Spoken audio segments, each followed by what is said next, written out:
Antes de comenzar este primer tema, quisiera yo abiertamente dar gracias a nuestro Dios y Padre en el nombre de nuestro Señor Jesucristo por haber hecho posible la creación de estos estudios. Así también yo te agradezco a ti, mi estimado oyente, por tomarte el tiempo de analizar este estudio que es de suma importancia para este tiempo que estamos viviendo. Y que sea el propio Espíritu de nuestro Dios y Padre que nos ayude a entender toda la información que se estará abarcando en esta serie de 4 videos. El tema de toda la serie se titula Lluvia a su tiempo. Y el primer tópico que veremos a continuación se denomina Lluvia prometida. Y para comenzar con este tema que es de suma importancia para los cristianos en esta época, vamos a analizar varias de las enseñanzas y promesas que nos muestran algunos de los capítulos finales del libro de Deuteronomio. Pero antes de abrir la palabra de Dios, sería de gran ayuda mencionar algunas de las características especiales acerca de este libro, el libro de Deuteronomio, para una mejor comprensión de todo el estudio. El libro de Deuteronomio fue escrito por Moisés un poco antes que los israelitas entraran a poseer la tierra prometida que Dios les había ofrecido a sus antepasados. De manera general, el libro describe leyes redactadas por Moisés, relata de una manera breve parte del éxodo por el desierto. El libro exhorta al pueblo a apegarse a Dios y a tener total confianza en Él. Y también les advierte repetidas veces a no contaminarse con las prácticas idólatras de los pueblos circundantes. Ahora, Moisés viene describiendo estas cosas durante todo el libro. Y cuando llegamos al capítulo 28, Moisés le da un mensaje muy especial al pueblo de Dios. Él explica las bendiciones que el pueblo iba a tener si era fiel y obediente a los mandatos de Dios. Las bendiciones están desde el versículo 1 al versículo 13 y vamos a analizarlas por partes según como ellas se vengan desarrollando. Si abrimos nuestras Biblias en el libro de Deuteronomio, en el capítulo 28, así nos dice el versículo 1. Si realmente escuchas al Señor tu Dios y cumples fielmente todos estos mandamientos que hoy te ordeno, el Señor tu Dios te pondrá por encima de todas las naciones de la tierra. En este versículo se está comparando a Israel con las demás naciones. Así que Moisés está definiendo a Israel como una nación más sobre la tierra, y las leyes que está escribiendo en este libro de Deuteronomio y también en los otros 4 libros del Pentateuco contiene la base de la constitución de este pueblo. Ahora, antes de profundizar un poco más en estas bendiciones dadas al pueblo escogido de Dios, es muy necesario entender varios conceptos mencionados acá que estarían o que estarán estrechamente relacionados con el desarrollo de todo el tema. Cuando el libro de Deuteronomio menciona en estas bendiciones las palabras pueblo y nación, tienen un significado especial que no deberíamos pasar por alto. Estas palabras en el idioma hebreo son am y goy. Am tiene un significado de pueblo, como unidad, congregada o una congregación, especialmente tribu, y puede significar figurativamente un rebaño. Ahora, goy tiene un significado en sí de amontonar y también está relacionada con manada o enjambre. Así que el significado en sí de estas palabras están principalmente dirigidas o están hablando de un pueblo o de un grupo de personas que actúan juntos y están unidos como una manada, como un rebaño, como una tribu o una congregación. Así que no es necesario que el pueblo de Dios santo y escogido sea en sí una nación con su propio territorio e independencia. ya que ellos no poseían esto cuando estaban en Egipto. Pero sin embargo, ya Dios los llamaba su primogénito y lo reconocía como su pueblo. Hoy en día, acorde al Nuevo Testamento, el pueblo escogido de Dios ya no es una nación establecida como lo era en la antigüedad, sino que hoy en día es una iglesia en la cual el mismo Jesucristo es la cabeza de ella. Esta iglesia, al igual que el pueblo de Israel, tiene el llamado a ser una nación santa, reino de sacerdotes, un linaje escogido que debe anunciar las virtudes de aquel que los llamó de las tinieblas a su luz admirable. Así que cuando este versículo dice que el Señor tu Dios te pondrá por encima de todas las naciones de la tierra, en la actualidad significaría que si su iglesia escogida fuese fiel a Él y a sus mandatos, el Señor la pondría por encima de todas las demás iglesias sobre la tierra. Como podrán ver, estas bendiciones que mencionaremos en el capítulo 28 del libro de Deuteronomio también están escritas y disponibles para el pueblo de Dios en la actualidad, al igual como lo estaban para el pueblo de Israel en el Antiguo Testamento. Comprendiendo esto, vamos a leer desde el versículo 2 al versículo 8, teniendo presente que estas palabras están también siendo dirigidas a la iglesia de Dios hoy en día. Dice el versículo 2 en adelante: si obedeces al Señor tu Dios, todas estas bendiciones vendrán sobre ti y te acompañarán siempre. Bendito serás en la ciudad y bendito en el campo.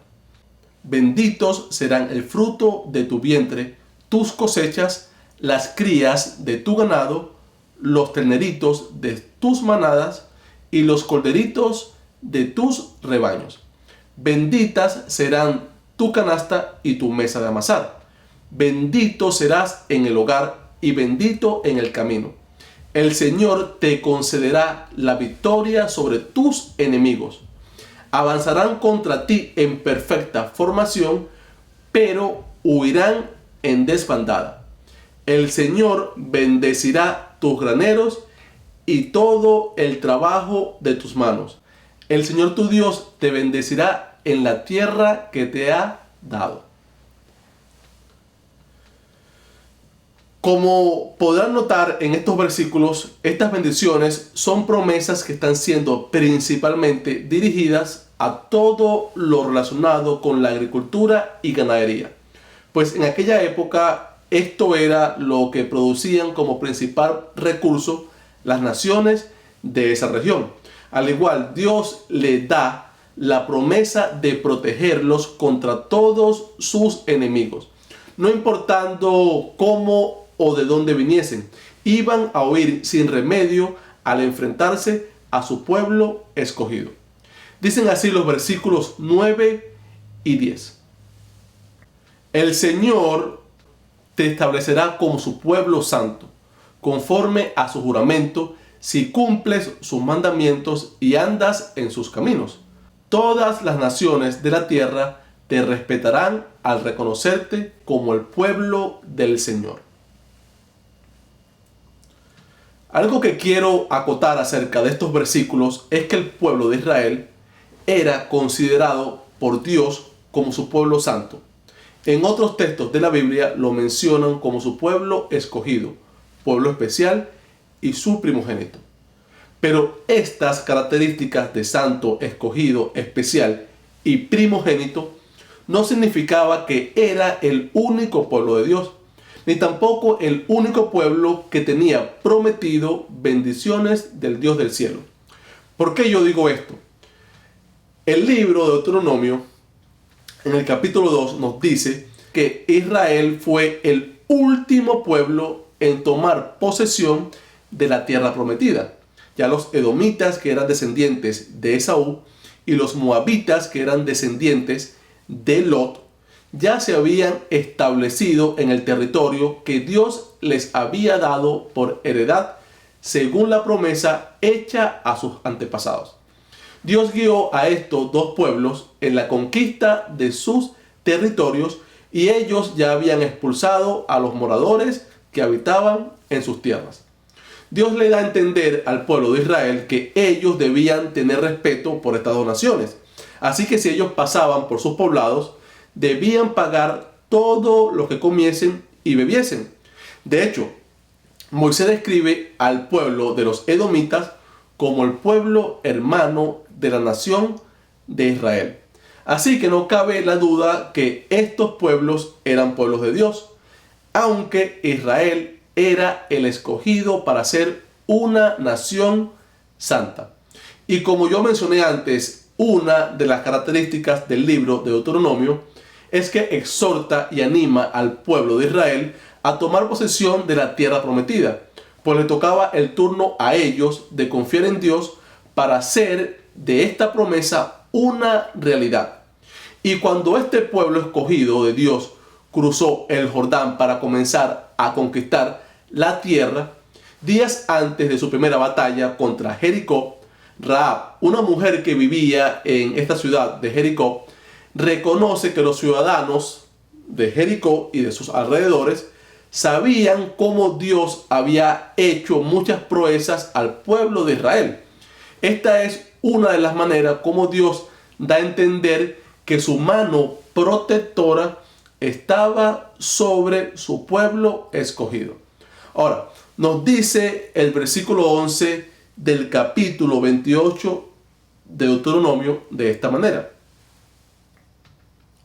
el Señor te concederá abundancia de bienes, multiplicará tus hijos, tu ganado y tus cosechas en la tierra que a tus antepasados juró que te daría.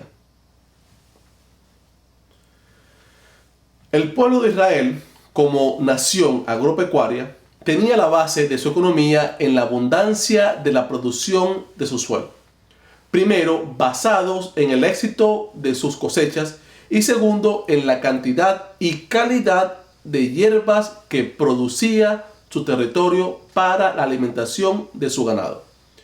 Es por eso que nos dice el versículo 12: el Señor abrirá los cielos, su generoso tesoro, para derramar a su debido tiempo la lluvia sobre la tierra y para bendecir todo el trabajo de tus manos. Tú le prestarás a muchas naciones, pero no tomarás prestado de nadie. La lluvia jugaba un papel sumamente importante para que esta producción agropecuaria, que era el trabajo de sus manos, fuera excelente y abundante, y la nación gozara de una economía exitosa. Dios da la promesa de que la lluvia se derramaría a su debido tiempo, para que el pueblo gozara en abundancia de bienes, ganados y cosechas. Y es por eso que dice el versículo 13: el Señor te pondrá a la cabeza, nunca en la cola. Siempre estarás en la cima, nunca en el fondo, con tal que prestes atención a los mandamientos del Señor tu Dios que hoy te mando, y los obedezcas con cuidado. Dios termina estas bendiciones con una advertencia en el capítulo 14 que dice así: jamás te apartes de las palabras que hoy te ordeno para seguir y servir a otros dioses. Habiendo analizado de una manera simple las bendiciones de este capítulo para el pueblo de Dios, entendiendo que están disponibles de una manera espiritual para la iglesia de Dios en la actualidad, analizaremos un poco más los versículos 12 y 14, pues estos versículos son claves para el desarrollo de este estudio. Dice el versículo 12: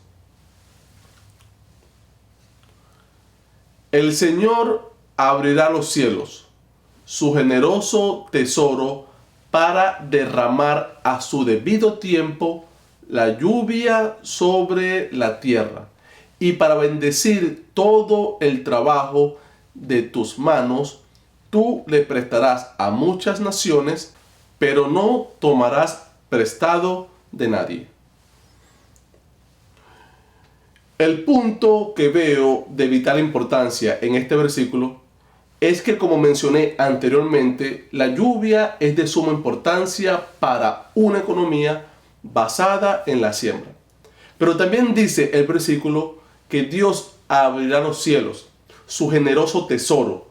Y si el tesoro de la lluvia es vital para la siembra, ¿cuál es este tesoro celestial y espiritual que es vital para el pueblo de Dios? Un tesoro.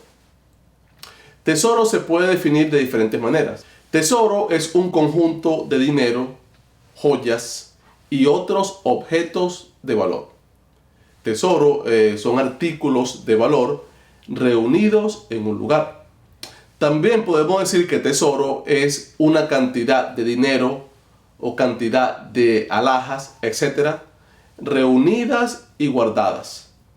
También podemos decir que tesoro es una joya, una persona o una cosa que se considera de digna estima. Un tesoro es algo que es realmente apreciado por alguien y no necesariamente es apreciado de la misma manera por todo el mundo. A lo mejor algo que para mí es de sumo valor, para otra persona no significa nada. O viceversa, algo que una persona considere un tesoro, para mí simplemente no lo es. El tesoro muchas veces tiene que ver con el valor que le da la persona. Tesoro también es sinónimo de riqueza, fortuna, reserva, bienes y valores. Ahora, si me hago la pregunta, ¿es un tesoro algo de valor para quien lo considera un tesoro? Por supuesto que sí, cierto. Y si Dios tiene un tesoro en el cielo para nosotros, estoy totalmente seguro que es de sumo valor para Él, al igual que lo debe ser para su pueblo. Dice la Biblia en el Salmo 135 y versículo 4, de esta manera: porque Jehová ha escogido a Jacob para sí, a Israel como su especial tesoro. Aquí dice claramente lo importante que es para nuestro Dios y Padre su pueblo acá en la tierra, bien sea nación o bien sea iglesia. Y también nos dice Colosenses capítulo 2 y versículo 1 al 3 de esta manera: porque quiero que sepáis cuán grande lucha sostengo por vosotros y por los que están en la Odisea, y por todos los que nunca han visto mi rostro, para que sean consolados sus corazones, unidos en amor, hasta alcanzar todas las riquezas de pleno entendimiento, a fin de conocer el misterio de Dios el Padre y de Cristo, en quien están escondidos todos los tesoros de la sabiduría y del conocimiento. Analizando estos tres versículos detenidamente, nos daremos cuenta de la gran relación que tienen con el libro de Apocalipsis y con el pueblo de Dios en los postreros días. El versículo 1 dice: porque quiero que sepáis cuán grande lucha sostengo por vosotros y por los que están en la Odisea, y por todos los que nunca han visto mi rostro.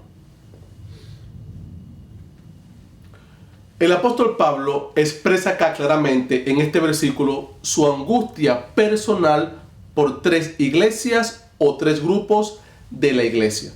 La primera es la iglesia o grupo a quien está dirigida esta carta, que es a los colosenses.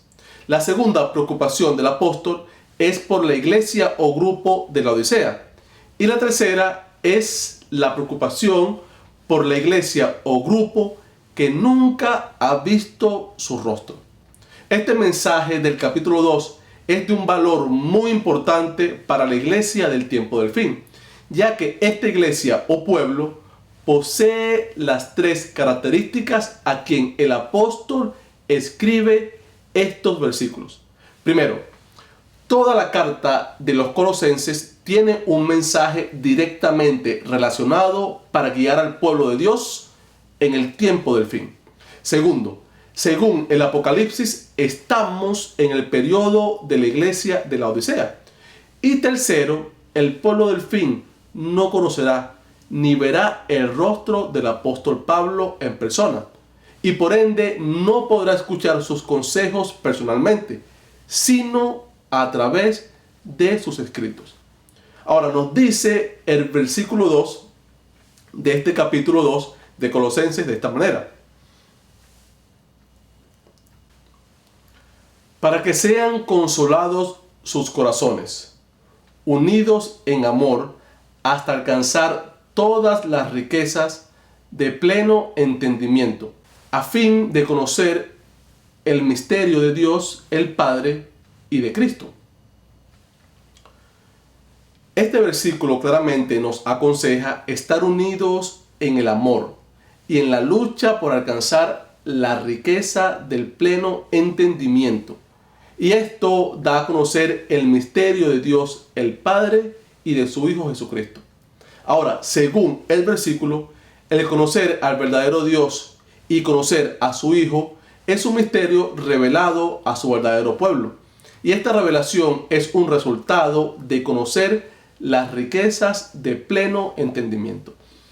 El versículo también nos dice que estas riquezas se consiguen haciendo dos requisitos. Primero, estando unidos en el amor, pues el verdadero amor proviene de Dios. Y segundo, es para los corazones que son consolados. Esta palabra, consolados, en el idioma original, que es el griego, es la palabra parakeleo. Y su significado está relacionado con llamar, invocar, rogar e implorar. El pueblo de Dios solo recibe estas riquezas cuando realmente está implorando y rogando al Dios verdadero. Y si también se mantiene en su amor. Dice el versículo 3 del capítulo 2 de Colosenses de esta manera: en quien están escondidos todos los tesoros de la sabiduría y del conocimiento. Así que vemos, según este versículo, que los tesoros del cielo son la sabiduría y el conocimiento. Y Dios, el Padre, ha entregado y guardado este tesoro valiosísimo en un sitio muy especial, que es su propio Hijo Jesucristo. Es por eso que Jesús dice en el libro de Lucas, capítulo 10 y versículo 22, esto: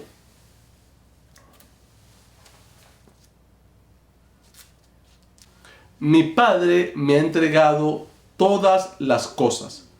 Nadie sabe quién es el Hijo sino el Padre, y nadie sabe quién es el Padre sino el Hijo, y aquel a quien el Hijo quiera revelárselo. Así que cuando dice las bendiciones del libro de Deuteronomio, que nuestro Dios y Padre abrirá de los cielos su generoso tesoro, es simplemente que va a revelar a Cristo, al igual que el verdadero conocimiento y sabiduría celestial en la vida de cada miembro de su pueblo escogido. Nos dice ahora el versículo 14 del capítulo 28 del libro de Deuteronomio de esta manera: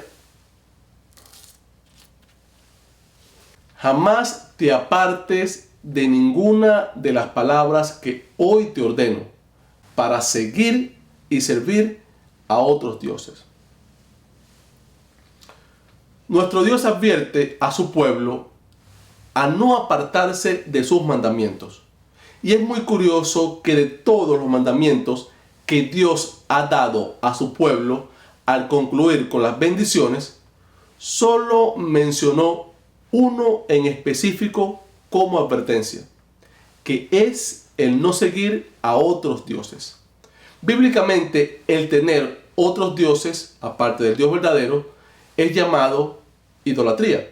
Y la Biblia nos advierte muy claramente en alejarnos de todo lo relacionado a ella, a la idolatría. Y es por eso que vamos a analizar a la luz de la Biblia qué es la idolatría, para que las Sagradas Escrituras nos den un conocimiento más amplio de este tema. Dice el libro de Colosenses capítulo 3 y versículo 5 de esta manera: haced morir pues lo terrenal en vosotros: fornicación, impureza, pasiones desordenadas, malos deseos y avaricia, que es idolatría. Acá el apóstol Pablo nos dice claramente que estos tipos de comportamientos son considerados idolatría, y sobre todo la avaricia, o como es traducido en otras versiones de la Biblia, codicia. La avaricia es definida como el afán excesivo de poseer y conseguir riquezas para atesorarlas. La codicia es el deseo excesivo de dinero, poder o riquezas. Así que si una persona tiene el deseo excesivo de poseer bienes en una manera desmedida, es simplemente idolatría. Este concepto no es solo aplicado para el pueblo de Dios en lo individual, sino también al nivel de iglesia o al nivel de la nación de Israel. El pueblo de Dios debe enfocarse en cumplir sus mandatos y de serle fiel a Él, al Dios verdadero, no enfocándose en la acumulación de bienes, sino en dar a conocer el verdadero mensaje que Dios le ha confiado a su pueblo, que es llamar al mundo de las tinieblas a su luz admirable. Otros versículos que quería mencionar con relación a la idolatría son los versículos 6 y 7 del capítulo 10 de la primera carta a los Corintios, que dice así: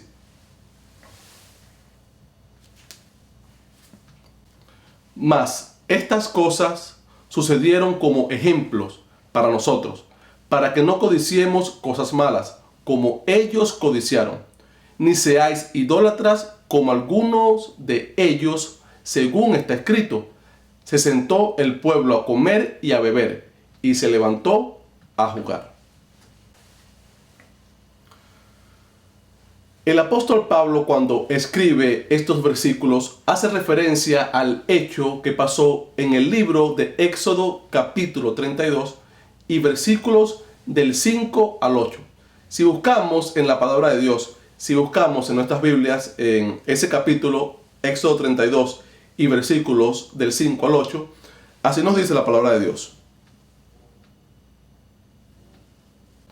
Cuando Aarón vio esto, construyó un altar enfrente del becerro y anunció: mañana haremos fiesta en honor del Señor. En efecto, al día siguiente los israelitas madrugaron y presentaron holocaustos y sacrificios de comunión. Luego el pueblo se sentó a comer y a beber, y se entregó al desenfreno. Entonces el Señor le dijo a Moisés: baja, porque ya se ha corrompido el pueblo que sacaste de Egipto. Demasiado pronto se han apartado del camino que les ordené seguir, pues no solo han fundido oro y se han hecho un ídolo en forma de becerro, sino que se han inclinado ante él, le han ofrecido sacrificios y han declarado: Israel, aquí tienes a tu Dios que te sacó de Egipto. Acá se ve claramente que la idolatría es adorar un objeto o una imagen, como también es colocar algo que represente o sustituya a nuestro Dios. En este caso que acabamos de leer, los israelitas colocaron y adoraron un becerro de oro y lo llamaron el Dios que los sacó de Egipto. Dice Dios que ellos se apartaron pronto del camino que Él les ordenó seguir. Por este ejemplo debemos tener sumo cuidado, pues el pueblo de Dios no está inmune o librado a equivocarse de una manera u otra y caer en el error de la idolatría. También nos dice el libro de Ezequiel, en el capítulo 14 y versículos del 1 al 5, de esta manera. Vinieron a mí algunos de los ancianos de Israel y se sentaron delante de mí. Y vino a mí palabra de Jehová, diciendo: Hijo de hombre, estos hombres se han puesto sus ídolos en su corazón y han establecido el tropiezo de su maldad delante de su rostro. ¿Acaso he de ser yo en modo alguno consultado por ellos? Háblales, por tanto, y diles: así ha dicho Jehová el Señor. Cualquier hombre de la casa de Israel que hubiere puesto sus ídolos en su corazón y establecido el tropiezo de su maldad delante de su rostro, y viniere al profeta, yo Jehová responderé al que viniere conforme a la multitud de sus ídolos, para tomar la casa de Israel por el corazón, ya que se han apartado de mí todos ellos por sus ídolos. Cuando sucede este hecho en el libro de Ezequiel capítulo 14, esta parte del pueblo de Israel está siendo llevada al cautiverio babilónico. Lo más probable es que estas personas dejaron muchas de sus pertenencias en la ciudad de Jerusalén y en la tierra de Israel. Pero algo que todavía mantenían en sus corazones era la idolatría que practicaban antes de ser cautivos. Aunque ellos fueron a consultar al verdadero profeta de Dios, el Señor les iba a contestar según la multitud de sus ídolos. Este comportamiento a veces puede ser común en varios de los creyentes del pueblo de Dios. A veces se escucha a hermanos y hermanas hablando de su vida antigua, su vida pasada, como si fuera algo que ellos extrañaran. La idolatría es algo que se interpone entre Dios y nosotros, aun cuando ese algo esté en nuestros corazones. Y este tipo de personas, dice el libro de Ezequiel, en el capítulo 14, que Dios les responde según la multitud de sus ídolos. Según los versículos que hemos leído, hay al menos 3 maneras en la cual se puede cometer o se puede hacer idolatría. La primera es la demostración de un comportamiento terrenal. La segunda es la adoración de un objeto como si fuera un dios. Y la tercera es atesorar lo que se interponga entre Dios y nosotros en nuestros corazones. Un motivo de advertencia de Dios hacia la idolatría era para que su pueblo no perdiera las bendiciones ofrecidas en los versículos del 1 al 13 en el capítulo 28 del libro de Deuteronomio. Pero si su pueblo de alguna u otra manera caía en el error de la idolatría y perdía estas bendiciones, Dios describe en el mismo capítulo las maldiciones que le vendrían como consecuencia. Y estas maldiciones son muchas más que las bendiciones ofrecidas. Dicen los versículos del 15 al 21 lo siguiente: pero debes saber que si no obedeces al Señor tu Dios ni cumples fielmente todos sus mandamientos y preceptos que hoy te ordeno, vendrán sobre ti y te alcanzarán todas estas maldiciones. Maldito serás en la ciudad y maldito en el campo. Malditas serán tu canasta y tu mesa de amasar. Malditos serán el fruto de tu vientre, tus cosechas, los terneritos de tus manadas y los corderitos de tus rebaños. Maldito serás en el hogar y maldito en el camino. El Señor enviará contra ti maldición, confusión y fracaso en toda la obra de tus manos. hasta que en un abrir y cerrar de ojos quedes arruinado y exterminado por tu mala conducta y por haberme abandonado. El Señor te infestará de plagas hasta acabar contigo en la tierra de la que vas a tomar posesión. Sin duda alguna, las maldiciones comienzan diciendo prácticamente lo contrario de las bendiciones. Y sabiendo que estas maldiciones son muchas más que las bendiciones, solo nos enfocaremos en los versículos que están específicamente relacionados con el tema. Dicen así los versículos 22, 23 y 24. El Señor te castigará con epidemias mortales, fiebres malignas e inflamaciones, con calor sofocante y sequía, y con plagas y pestes sobre tus cultivos. Te hostigará hasta que perezcas. Sobre tu cabeza el cielo será como bronce, bajo tus pies la tierra será como hierro. En lugar de lluvia, el Señor enviará sobre tus campos polvo y arena. Del cielo lloverá ceniza hasta que seas aniquilado. La nación de Israel, teniendo un sistema de vida agropecuario, su economía dependía totalmente de la producción del campo. Y si Dios no hacía descender sobre sus campos la lluvia, su economía simplemente colapsaría y esto traería como consecuencia una ruina nacional.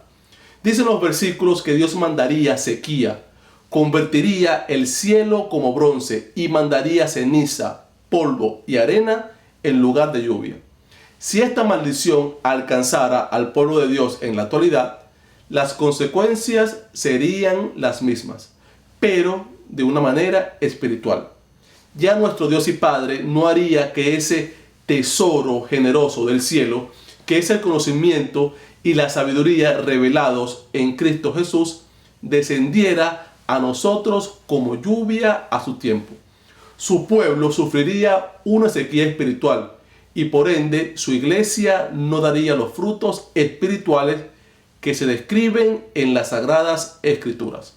Otra maldición que está muy relacionada al tema se encuentra en los versículos 32, 36 y 41 de este capítulo 28 del libro de Deuteronomio.